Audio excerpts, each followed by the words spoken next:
సినిమాయి నమః. నేను mister B. నా మాట సూటిగా ఉంటది. మ్యాటర్ క్లియర్‌గా ఉంటుంది. మీరు చూస్తున్నారు మిస్టర్ బి ఛానల్. ఈ వీడియోలో మనం మాట్లాడుకుందాం.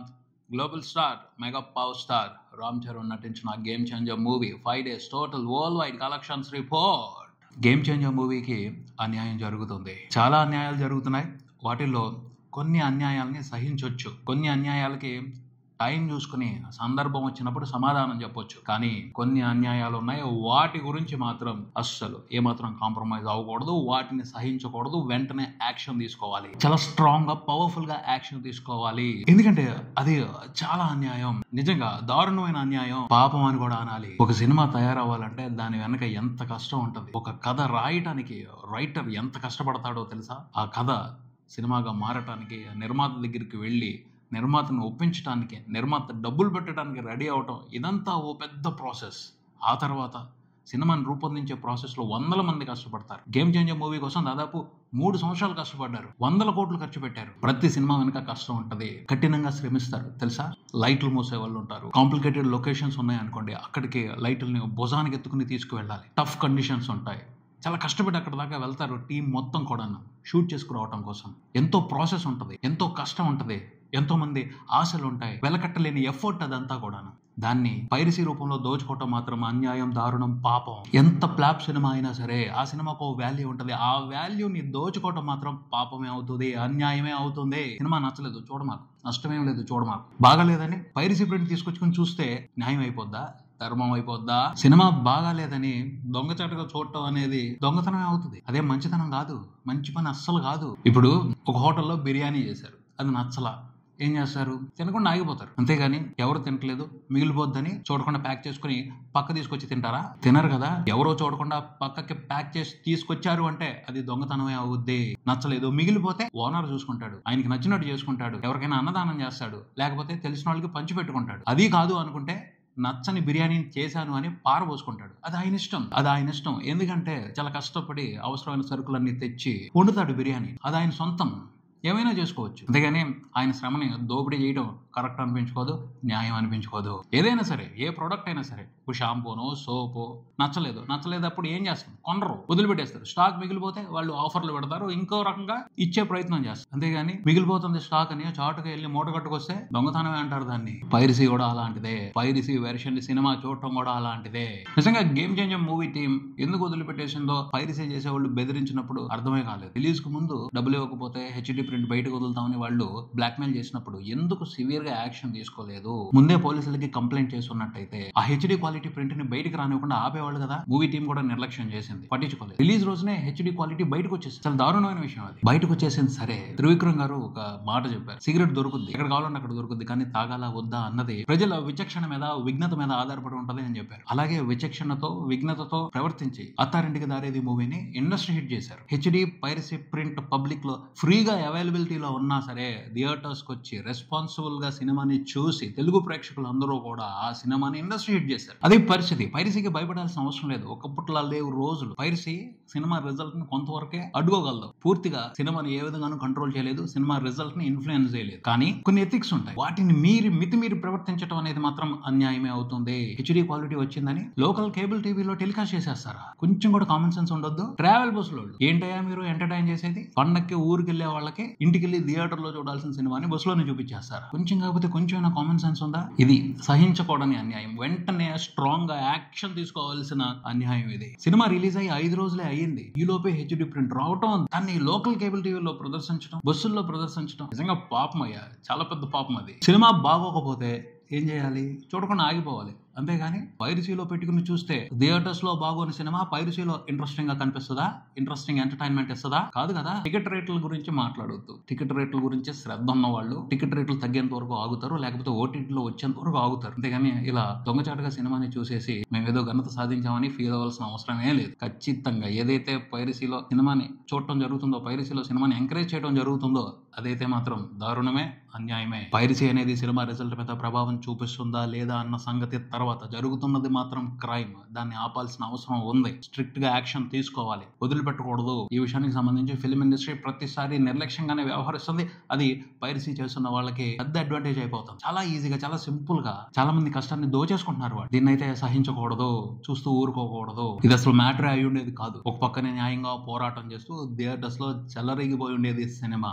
కంటెంట్ కరెక్ట్ గా ఉన్నట్టయితే. కంటెంట్ లో లోపం ఉంది కాబట్టే జరుగుతున్న అన్యాయం చాలా పెద్దగా కనబడుతుంది. తర్వాత గేమ్ చేంజర్ మూవీకి సంబంధించి ఇంకో కంప్లైంట్ ఉంది. Negative trolling, negativity. దీని గురించి అసలు బాధపడాల్సిన అవసరమే లేదు. నెగిటివిటీని ఈజీగా సినిమా ఫేస్ చేయగలదు ఎప్పుడు కంటెంట్ స్ట్రాంగ్ గా ఉన్నప్పుడు. కంటెంట్ స్ట్రాంగ్ గా ఉంది అంటే ఎంత నెగిటివిటీ అయినా ఏం చేయలేదు, ఒక ముడుచుకుని ఓ మూలను పడుకోవాల్సిందే. కంటెంట్ కరెక్ట్ గా లేదు కాబట్టి నెగిటివిటీ అనేది కూడా పెద్దగా కనబడుతుంది. నెగిటివ్ ట్రోల్స్ ప్రతి సినిమాకి ఉంటాయి, ప్రతి హీరోకి ఉంటాయి. ఫ్యాన్స్ అలా తయారైపోయారు. వాళ్ళు అలా ఓ రాజ్యాంగం రాసుకుని దాని ప్రకారం ఫాలో అయిపోతున్నారు. చిన్న చిన్న విషయాలకి ఈగో క్లాష్లకు వెళ్ళిపోతున్నారు. చాలా దారుణంగా బిహేవ్ చేస్తున్నారు. అది ప్రవర్తనలో మార్పు రావాలి. దానికి చాలా ఎథిక్స్ నేర్పించాలి. కావాలనుకుంటే ఒక పని చేయొచ్చు గవర్నమెంట్. చాగంటి కోటేశ్వరరావు గారిని సోషల్ మీడియాలో ప్రవర్తన మార్చడానికి కూడా ప్రవచనాలు ఇప్పించాలి. అలా అయితే ఏమన్నా కొంత మార్పు వస్తుందేమో చూడాలి. అంటే వాళ్ళలో మార్పు రావడం కోసం రకరకాల విధాలుగా ప్రయత్నించాలి. కానీ వాళ్ళ మూలంగా అయితే ఏ సినిమా రిజల్ట్ ఇన్ఫ్లుయెన్స్ అవ్వదు. ఈ విషయాన్ని అందరం గుర్తుపెట్టుకోవాలి. దానికి లేటెస్ట్ ఎగ్జాంపుల్ చెప్పొచ్చు. దేవరా మూవీలో కూడా కంటెంట్ కొంచెం యావరేజ్ గానే ఉంది. అయినప్పటికీ సినిమా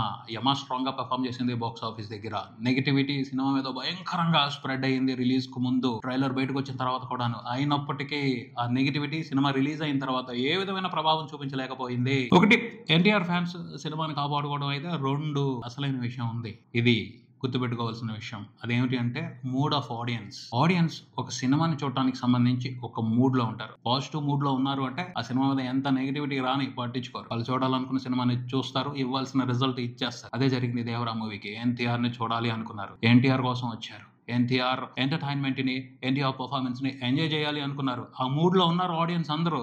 అందుకనే దేవరా అంత బ్రహ్మాండమైన హిట్ అయింది. సో ఏ సినిమా అయినా హిట్ అవ్వాలి అంటే ముందు బ్రహ్మాండమైన కంటెంట్ ఉండాలి. రెండు, ఆడియన్స్ లో ఆ ఇంట్రెస్టింగ్ మూడ్ ఉండాలి. వాళ్ళు ఆ సినిమాకి సంబంధించి ఒక పాజిటివ్ మూడ్ లో ఉండాలి. అదే పాజిటివ్ మూడ్ లో ఉన్నారు కాబట్టి పైరసీ బయటకు వచ్చినా కూడా Attarintiki Daredi movie industry hit అయింది. ఇప్పుడు సంక్రాంతికి వస్తున్న మూవీ కూడా రిలీజ్ కు ముందే పాజిటివ్ మూడ్ లోకి వెళ్ళిపోయారు. ఆ సినిమా బాగుంటుందని ఆల్రెడీ వాళ్ళు ఫిక్స్ అయిపోయారు. అందుకనే ఆ సినిమా కూడా ఇప్పుడు బాక్స్ ఆఫీస్ దగ్గర వివచ్చమైన ర్యాంపేజ్ ని కంటిన్యూ చేస్తుంది. గేమ్ చేంజర్ మూవీకి బ్యాడ్ లక్. ఆ మూడ్ ఆఫ్ ఆడియన్స్ ప్రాపర్ గా లేదు. వాళ్ళు ఈ సినిమాకి సంబంధించి కొంచెం అనుమానంతోనే ఉన్నారు. దానికి కారణం రామ్ చరణ్ కాదు, దిల్ రాజు కాదు, శంకర్ సార్. అది కూడా ఎప్పటి నుంచో శంకర్ సార్ మీద ఒక అపనమ్మకం ఏర్పడతా వచ్చింది ప్రేక్షకుల్లో.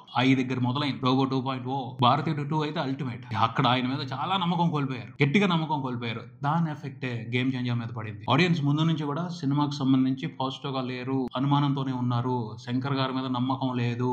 దానికి తగ్గట్టే సినిమాలో కంటెంట్ కూడా ఉంది. సో సినిమా గట్టిగా టఫ్ కండిషన్స్ ని ఫేస్ చేస్తుంది బాక్స్ ఆఫీస్ దగ్గర. అది రీజన్. ఇలాంటి కొన్ని ప్రాక్టికల్ అండ్ లాజికల్ రీజన్స్ ఉన్నాయి, వాటిని పట్టించుకోండి. ఇవన్నీ అనవసరమైన రీజన్స్. నెగిటివిటీ మీద అసలు ఇబ్బంది పడాల్సిన అవసరమే లేదు. వాళ్ళు ఏం చేయలేరు. కానీ పైరసీ మీద మాత్రం ఖచ్చితంగా యాక్షన్ తీసుకోవాలి. చాలా బరి తెగించుతున్నారు వాళ్ళు. అంతలా బరి తెగించకూడదు. ఆ నిర్లక్ష్యాన్ని, ఆ బరి తెగింపుని మాత్రం సహించకూడదు.